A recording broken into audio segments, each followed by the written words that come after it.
Hello everyone, कैसे हैं आप सब। आशा करती हूँ कि बहुत अच्छे होंगे और सबकी पढ़ाई, सारी व्याख्याताओं की पढ़ाई अच्छे से चल रही होगी। व्याख्याता बनने में टाइम लगेगा बट पेशेंस रखना पड़ेगा। कल मैंने एक वीडियो बनाई थी जिसमें स्कूल मैनेजमेंट के 10 क्वेश्चन थे। वो 2022 के पेपर में से थे। वो ग्रुप ए का था और आज मैं ग्रुप बी के क्वेश्चंस करवाने जा रही हूँ। तो चलो बिना टाइम वेस्ट करे स्टार्ट करते हैं। 5 मिनट दिया करो ओनली मुझे 10 क्वेश्चनों के लिए।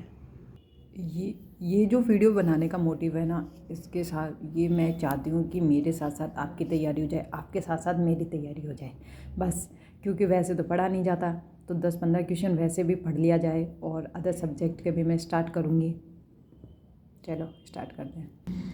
चलो, तो पिछली वीडियो जिसने नहीं देखी है वो देख सकते हैं, चैनल पे ही है। ये ग्रुप ए का पेपर है, 2022 ग्रुप बी का पेपर। चलो स्टार्ट करते हैं। इसमें पहला क्वेश्चन है, माध्यमिक शिक्षा बोर्ड राजस्थान के संगठनात्मक व्यवस्था में राज्य सरकार द्वारा कितने सदस्यों को नामित किया जा सकता है। तो option A 7, option B 11, option C 17, option D 27। तो राइट आंसर इज 17। राज्य सरकार कितने सदस्यों को अपनी साइड से लगा सकती है, तो 17 सदस्यों को। अब सेकंड क्वेश्चन है जो गलत है, जिसमें हमें बोनस मार्क्स मिला था बच्चों को। शैक्षिक प्रबंध के कार्यों में सम्मिलित नहीं है बजट निर्माण, आलेखन, निर्णय और नियंत्रण।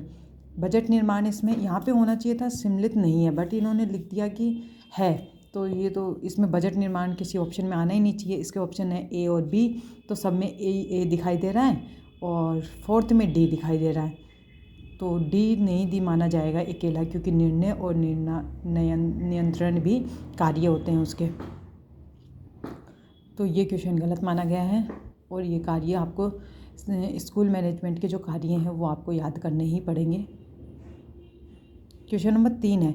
इससे में यहाँ पे मेरा कोई मोटिव नहीं है, ना कोई इंपॉर्टेंट क्वेश्चन होगी है यहाँ पे। तो सिर्फ आपको वो क्वेश्चंस हैं जो 2022 में, 2018 में, 2013 में, 2011 में आ चुके हैं। ये जो प्रीवियस ईयर के क्वेश्चन देखने का जो मेन मोटिव होता है ना, वो ये होता है कि किस टाइप के क्वेश्चन पूछे जाते हैं। वैसे तो बहुत ईजी ही पूछ रखे हैं सारे क्वेश्चन। अब थर्ड क्वेश्चन है, निम्नलिखित में से कौन सी शैक्षिक पर्यवेक्षण की विशेषता नहीं है। मैत्रीपूर्ण एवं प्रजातांत्रिक औपचारिक मात्र शिक्षण अधिगम प्रक्रिया में सुधार लाना, संपूर्ण शैक्षिक संरचना का विकास करना। तो इसका जो विशेषता नहीं है वो औपचारिक मात्र होता है कि फॉर्मल तरीके से ही बने रहना, कि मैं जो तो कुछ नहीं करना, मुझे नौकरी मिल गई बस, या मैं इस पद पे आ गया। तो ये औपचारिक नहीं होता, अनौपचारिक मात्र होता है। तो औपचारिक यहाँ पे गलत होगा। क्वेश्चन नंबर 4 है कि राजस्थान राज्य शैक्षिक अनुसंधान एवं परीक्षण संस्था, ये फुल फॉर्म आपको याद करनी ही पड़ेंगी। जो पहले थी SIERT, अब इसका नाम बदल के बन गया SRSCERT, और ये नाम से जाना जाता है। जबकि ये जाना जाता है, वो डेट अलग है, 2018 की है, बट ये कब बनी थी, पहले इसके SIERT कब बना था ये पूछा गया है यहाँ पे। तो नई वाली डेट मत कर देना, वैसे यहाँ गिवन ही नहीं ऑप्शन में। तो ये बनी थी 11 नवंबर 1978 में। नेक्स्ट क्वेश्चन आपका रहेगा, RTE अधिनियम 2009 के अध्याय 4 किस क्षेत्र से संबंधित है। तो ये जो क्षेत्र है, अध्याय है हमारे RTI में, तो ये बी इसका राइट आंसर हो जाएगा। विद्यालय एवं शिक्षकों का उत्तरदायित्व है। अब ये 6 कुछ बड़ा है, आप इसका SIQ है, इसके बारे में आप खुद पढ़ लेना। मैं थोड़ी देर रुक जाती हूँ। किसकी जिम्मेदारियाँ कौन सी नहीं है। इसकी जिम्मेदारी SIQ की गुणवत्ता सुधार करना, बहुत सारी चीज़ें हैं, तो इसको आपको बुक में डिटेल में पढ़ना पड़ेगा। और 7th क्वेश्चन भी ऐसा ही है कि आप करंट से रिलेटेड है, तो ये नहीं, मैं ये डाइट बाद में बताऊँगी कि कितनी है, क्योंकि 2022 में 33 डाइट थी। जो जिला स्तर पे संस्था होती है ना, उसे डाइट कहते हैं। अब क्वेश्चन नंबर 8 है, क्योंकि यहाँ पर पूछा गया है ना, राजस्थान राज्य में वर्तमान में कितनी डाइट उपलब्ध हैं। तो वर्तमान में दैट टाइम के वर्तमान में पूछा है, तो 2022 के बाद 2023 गया, 2024 है, तो अब तो डिफरेंट आना है, स्वाभाविक बात है। अब 8th क्वेश्चन है कि निम्नलिखित में से कौन सा प्रजातांत्रिक नेतृत्व की विशेषता नहीं है।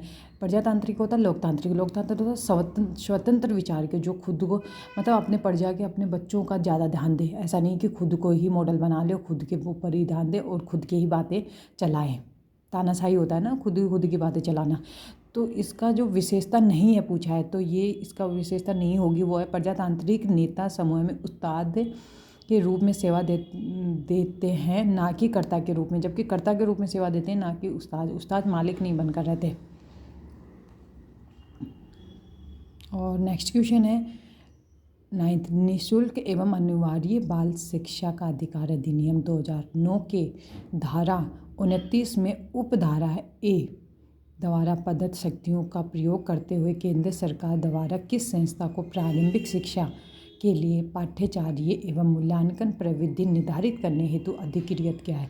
तो आपको सबको पता होना चाहिए कि जो हमारा सिलेबस तैयार करता है नेशनल लेवल पे वो NCERT करता है, और जो स्टेट लेवल पे करता है वो RSCERT करता है, Rajasthan state counselling education research and training. Rajasthan पे अगर पूछा जाए, यहाँ पे राजस्थान का कोई मेंशन नहीं है, तो हमें नेशनल लेवल पे ही बताना पड़ेगा। जो दिल्ली में है NCERT की संस्था, वो हमारा क्या है सिलेबस और हमारा जो परीक्षा कैसे होनी है इन सब का पैटर्न तैयार करता है।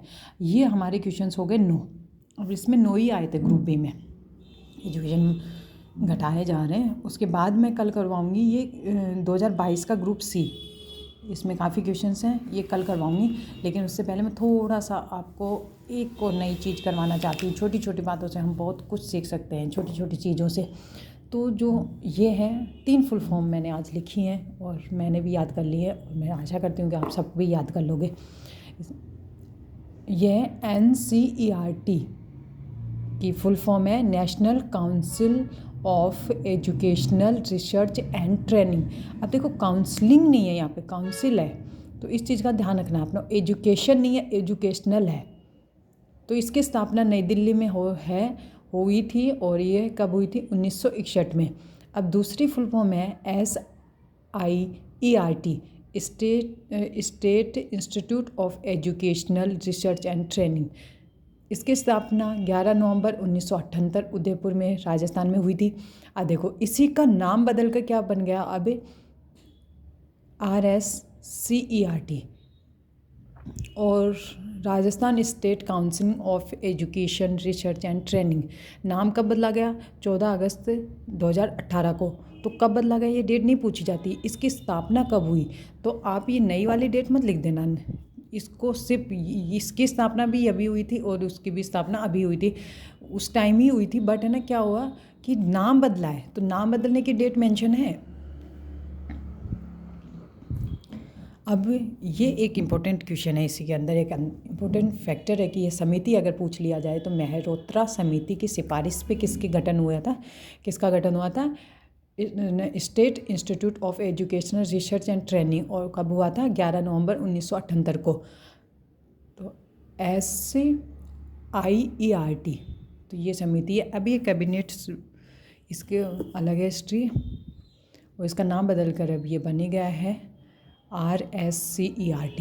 तो अभी वर्तमान में इसको हम क्या बोलेंगे? RSCERT। लेकिन इसका मुख्यालय उदयपुर ही था और उदयपुर ही है। धन्यवाद। ये कुछ जानकारियाँ आप स्क्रीनशॉट ले सकते हो, उन्हें याद करना। Thank you all, good luck for lecture our.